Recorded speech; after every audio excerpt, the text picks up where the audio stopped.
Mesdames, Mesdemoiselles, Messieurs, bienvenue dans la quotidienne des marchés du jeudi 10 décembre 2015. Wall Street a fini en baisse.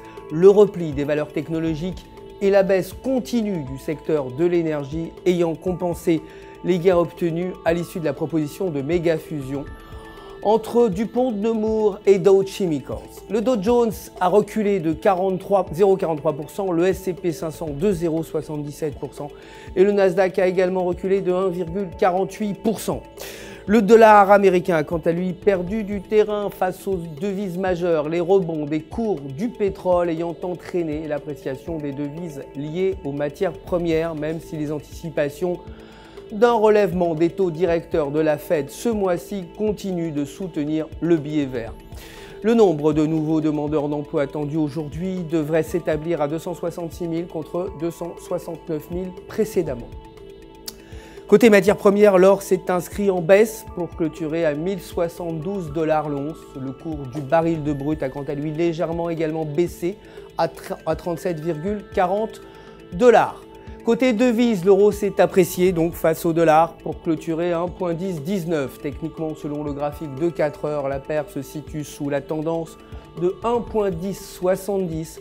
Si la résistance est franchie avec un indicateur RSI au-dessus de 50, la paire pourrait remonter vers 1,12. Si en revanche elle échoue, la paire reculerait et retomberait aux alentours de 1,0800. Le président de la Bouba, Weidman, prendra la parole aujourd'hui. La livre sterling s'est appréciée face au dollar pour clôturer 1,5180. Techniquement, selon le graphique de 8 heures, la paire a franchi la résistance à 1,5150 avec un indicateur MACD au-dessus de 0. Une hausse vers 1,5300 est attendue. Si elle chute sous ce niveau, la paire pourrait en revanche retomber aux alentours de 1,5050. Les votes des membres du MPC concernant le taux directeur devraient rester à 1,08 et le taux directeur devrait également rester stable à 0,50%.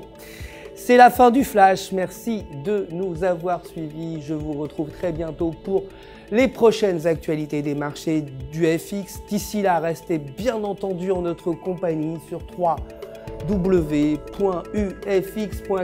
pour tous vos besoins de trading. Un conseiller personnel est là, vous le savez. Si vous avez des questions, tout UFX se joint évidemment à moi pour vous souhaiter une excellente journée de trading.